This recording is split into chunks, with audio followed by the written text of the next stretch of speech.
আজকে আমি বানাবো পেঁয়াজ কা পরাঠা। পেঁয়াজ কা পরাঠার জন্যে তেল দিয়ে দিয়েছি। আর যা যা লাগবে ধনিয়া পাতা, তারপরে আদা কুচি, রসুন কুচি, লঙ্কা কুচি আর বেশি পেঁয়াজ। আর মশলার মধ্যে লাগবে নুন, ধনে গুঁড়ো, জিরে গুঁড়ো, হলুদ, লাল লঙ্কার গুঁড়ো, কারি পাত্তা আর ছাতু কিংবা বেসন যে কোনো একটা নেওয়া যেতে পারে, কিন্তু আমি নিয়েছি ছাতু। আর এটাকে বলা হয় যে পেঁয়াজ কা পরাঠা, পেঁয়াজের অংশটা একটু বেশি, সেই জন্য। আর এটাতে আমি তেল দিয়ে দিয়েছি। এটাতে এবার যেটা দেবো সেটা হচ্ছে ধনে আর জিরেটাকে শুকনো খোলায় ভেজে নিয়েছিলাম। ভেজে নেওয়ার পরে সেটাকে হালকা হাতে গুঁড়িয়ে দিতে হবে, হালকা হাতে ওটাকে ভেঙে নিতে হবে। ভেঙে নেওয়ার ফলে যেটা হয়েছে সেটা হচ্ছে এটাকে দিতে হবে প্রথমে আগে ফোড়ন হিসাবে দিয়ে তারপরে অন্য সমস্ত কিছু দিয়ে দিতে হবে। তাহলে আমি দেখাচ্ছি আস্তে আস্তে।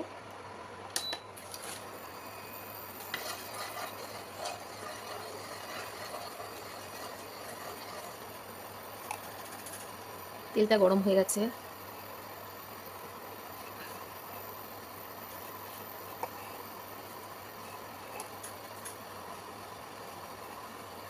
তেল গরম হয়ে গেছে। এবার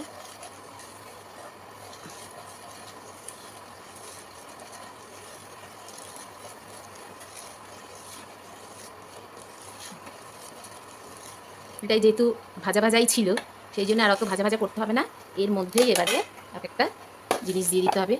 প্রথমেই দিতে হবে হচ্ছে গিয়ে রসুন। যেহেতু রসুনের গন্ধটা একটু বেশি থাকে, রসুনের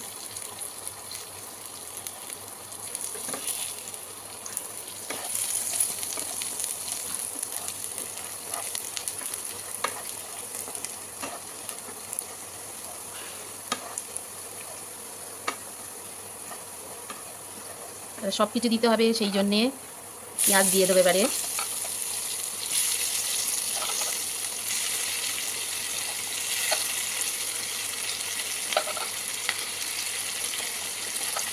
পেঁয়াজের পরিমাণটা যেহেতু একটু বেশি দিতে হয়, এটা পেঁয়াজ কা পরাঠা বলে। এবার এটা কষাতে কষাতে সেটা আবার একটু কমেও যায়।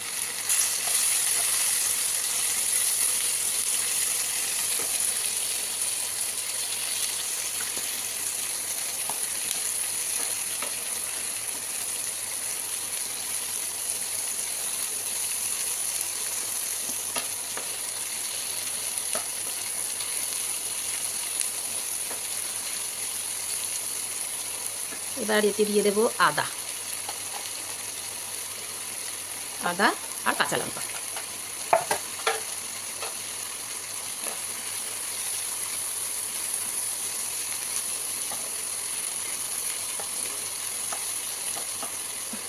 এবার যখন একটু লাল লাল মতো হবে তখন অন্যান্য মশলাগুলো দিয়ে দেবো। এটা হোক, একটু অল্প অল্প হতে থাকুক। ছোটো মেয়ের জ্বর, তাই বললাম যে দাঁড়া, তোকে একটা ভালো জিনিস করে খাওয়াবো যেটা একটু ঝাল ঝালও লাগবে, একটু তোকে খেতেও ভালো লাগবে। এবার এক এক করে এই মশলাগুলো দিয়ে দেবো। এক হচ্ছে নুন দেবো, ধনিয়া গুঁড়ো, জিরে গুঁড়ো, কারি পাত্তা আর হচ্ছে ছাতু।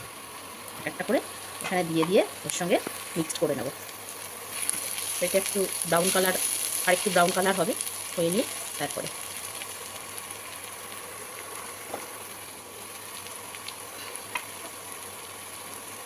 প্রথমেই আগে দিয়ে দিই নুন, তারপরে দিয়ে দিই ধনে গুঁড়ো, তারপরে জিরে গুঁড়ো, তারপরে হলুদ, তারপরে লাল লঙ্কার মানে হচ্ছে গিয়ে যেটা কাশ্মীরি লঙ্কার গুঁড়ো, তারপরে আছে কারি পাত্তা আর সবার শেষে ছাতু।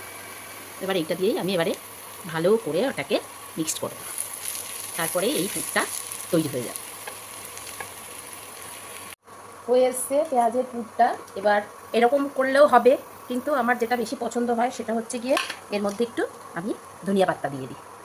এটা আমার চয়েস, ধনিয়া পাত্তাটা দিলে আমার ভালো লাগে এবং খেতেও ভালো লাগে। সেই জন্যে সবশেষে ধনিয়া পাত্তা দিয়ে এবার হালকা নেড়ে চেড়ে পুরটা নামিয়ে নিতে হবে। ধনিয়া পাত্তাটা একটুখানি নরম হলেই ব্যাস নামিয়ে দিতে হবে। আটা আর ময়দা হাফ হাফ করে আমি মেখে নিয়েছিলাম। আটা হাফ দিয়েছিলাম, ময়দা হাফ দিয়েছিলাম। রেস্টে রেখে দিয়েছিলাম 30 মিনিট। এবার গোল গোল করে লেচি কেটে তার মধ্যে পুর ভরে ভেজে নেব পরোটা।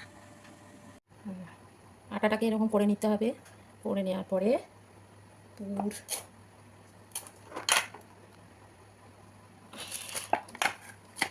পুরটাকে ভরতে হবে, একটু বেশি করেই ভরতে হবে। এরমভাবে ভরে নিয়ে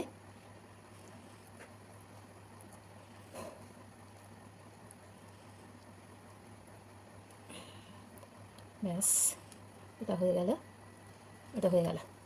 এইরকম করে এটাকে এবারে আটা দিয়ে একটু বেলে নিতে হবে। বেলে নিয়ে তারপরে এটাও সেরকম, এটা একটুখানি এরকম করে নেব। এরকম করে নিয়ে পুরটা ভরে নেব। পিঠে উল্টে নেব, হাতে দিয়ে দিয়েছি, 1 পিঠ হয়ে গেলে আর 1 পিঠ উল্টে নেব। ততক্ষণে আর একটা বেলে নিচ্ছি। মোটামুটি হয়ে আসবে, তখন ওপরে দিয়ে দিতে হবে ঘি। গাওয়া ঘি হলে বেশি ভালো, কিন্তু আমার কাছে গাওয়া ঘি নেই। কী করবো?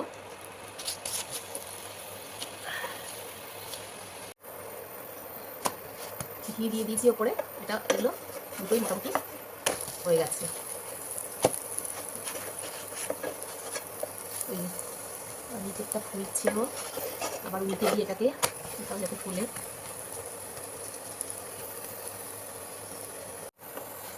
হয়ে গেছে দুটোই, এবার দুটোই খাওয়ার মতো হয়ে গেছে। দিয়ে দিচ্ছি প্লেটে।